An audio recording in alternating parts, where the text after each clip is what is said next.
د کیسې پیل له یوې شخصي الوتکې څخه کیږي چې لږ وخت وروسته د لوېدو والا وي. په الوتکه کې موږ یوه نجلۍ وینو د چا نوم چې لیزا وي. لیزا په خپل کار اخته وي خو مخ ته ناست د کمپنۍ نور کارکوونکي ټوکې او خنداګانې کوي.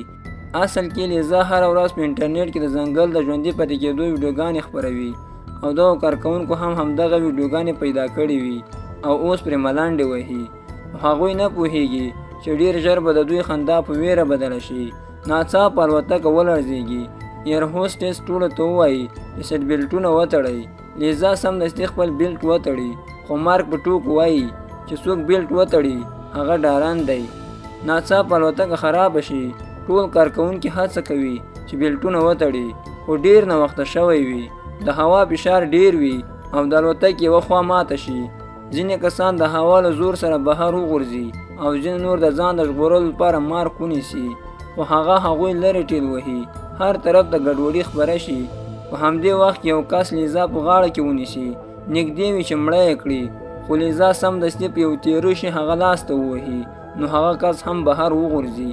ناڅاپه څراغونه مړه شي او الوتکه په تیزۍ سره د سمندر پر لور راولویږي. لیزا فکر کوي چې اوس به الوتکه وچاودي خو نیکمرغي دا وي چې الوتکه د ټاپو په یو برخه کې ولویږي. کله چې لیزا په هوش راشي ځان په یو شاړ او یوازیني ټاپو کې وویني. هر لور ته یوازې سمندر ورته ښکاري. هغه فکر کوي چې یوازې همدا ژوندی پاتې ده خو لږ وروسته پوه شي چې د هغې مشر مارک هم ژوندی دی او همدې ټاپو ته راغلی. لیزا سمدستي د هغه خوا ته ورشي او ویني چې یوه پښه یې ماته شوې ده. د لیزا پر شونډو عجیبه مسکا راښکاره شي لکه هغې د یو لوی فرصت په لاس ورغلی وي. لیزا سمدستي په کار پیل وکړي.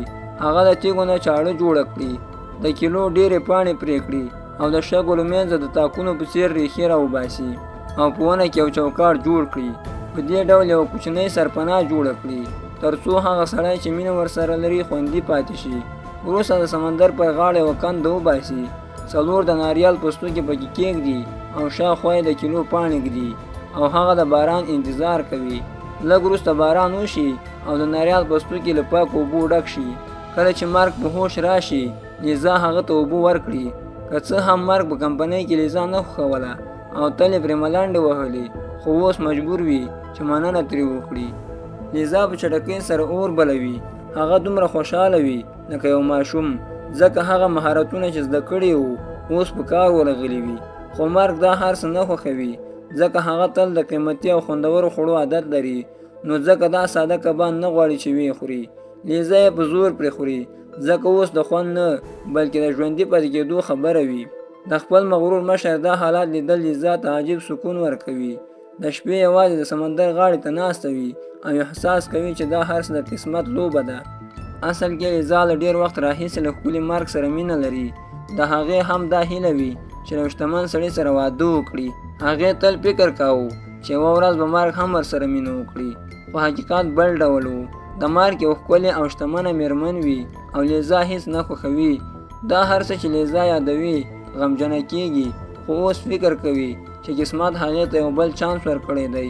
په دې یوازیني ټاپو کې هغې ته داسې ښکاري چې که مارک خوشحاله کړي نو دنده خو به یې خوندي پاتې شي او که دواړه همدلته پاتې شي نو د 2 کسانو نړۍ به هم بده نه وي.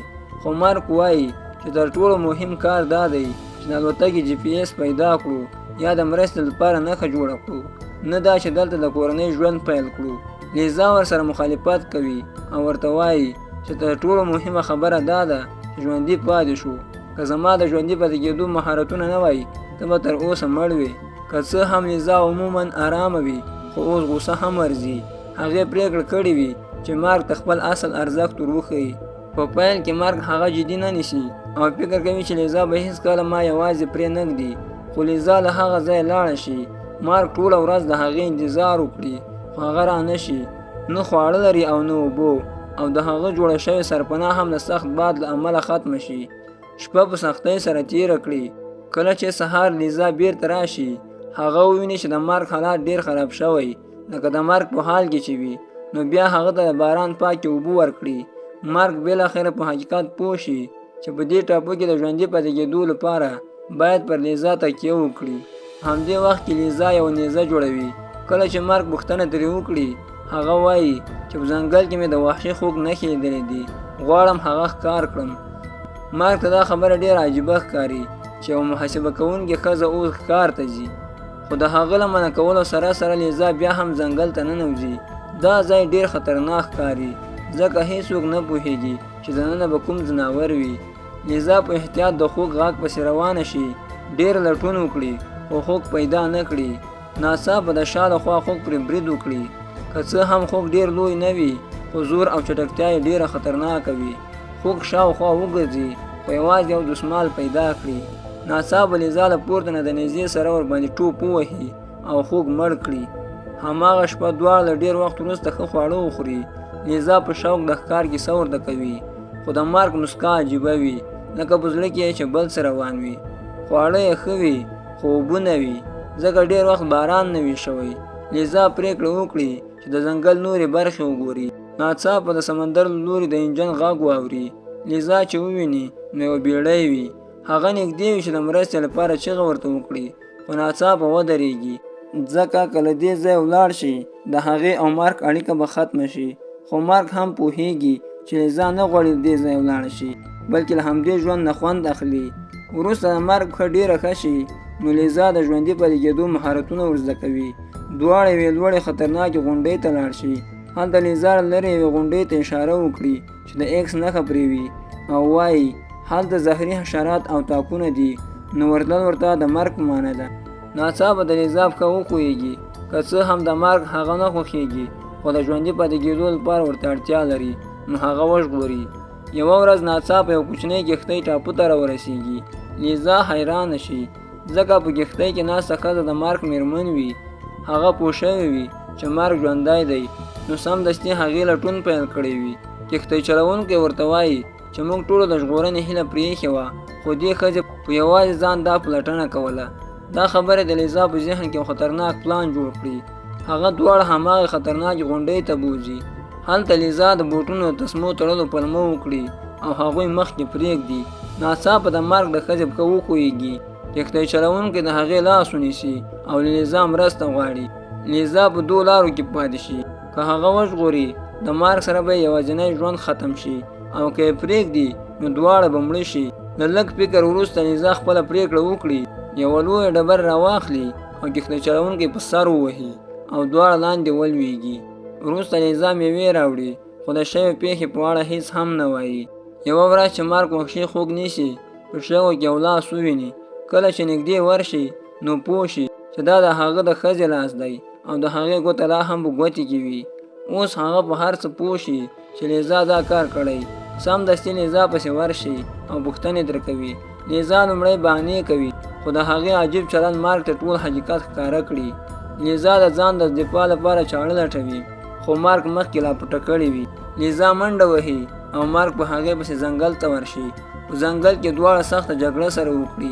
کله چې لیزا کمزورې کړي هغه چیچل کوي او کله چې بیا مارک کمزورې شي سترګو ته یې وهي. په پای کې مارک یوې لویې ماڼۍ ته ورسېږي، هماغه ځای چې لیزا د ایکس غونډۍ په نوم ترې منع کړی و. اوس مارک پوه شي چې ولې نه پرېښودو، ځکه هلته هر ډول اسانتیاوې موجودې وي. لیزا د کنټرول خونې نه د کیمرو له لارې مارک څاري او ټول حقیقت ورته ووایي. کله چې هغې لومړی ځل بیړۍ ولیده نو دا ماڼۍ هم ورسره یو ځای پیدا کړه. دا خبره یې له مارک څخه پټه کړې وه. دا د یو شخصي سړي ماڼۍ وي چې وخت ناوخت ورته سامان راځي. لیزا ته دا ځای د جنت په څېر ښکاره شوی وي، خو د دې لپاره چې مارک تر کنټرول لاندې وساتي دا راز یې پټ کړی وي. او کله چې د مارک مېرمن او د کښتۍ چلوونکی راغلل لیزا هغوی هم مړه کړل. وروسته لیزا د ټوپک سره د مارک مخې ته راښکاره شي. مارک پر زنګونونو کښېني او د احساساتو له لارې هڅه کوي چې هغه غلطه کړي. خو ناڅاپه لیزا وګوري چې د غوا د مجسمې یو ښکار ورک دی. په همدې وخت کې مارک ورباندې برید وکړي او ټوپک ترې واخلي. لیزا د رحم غوښتنه کوي خو مارک پرته له ځنډه پرې ډز کوي، خو ټوپک کار نه کوي ځکه مرمۍ پکې نه وي. او په اخر کې لیزا مارک ډېر زیات ووهي او ویې وژني. ګرانو کتونکو، که مو کیسه خوښه شوې وي ویډیو لایک او چینل سبسکرایب کړئ.